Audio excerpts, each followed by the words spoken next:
Ride with the wind.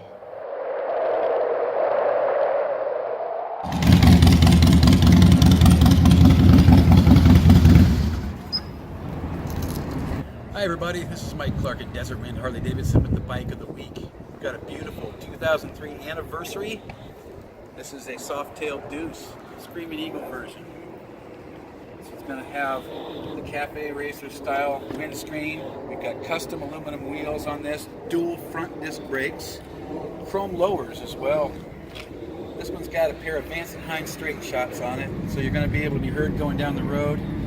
Again, custom back end. It's got the high performance disc on the back.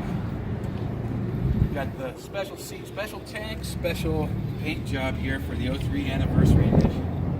It's one beautiful bike. It's ready to ride. Come on down and see us at Desert Wind Harley-Davidson. My name is Mike Clark. Come and see me for the Bike of the Week.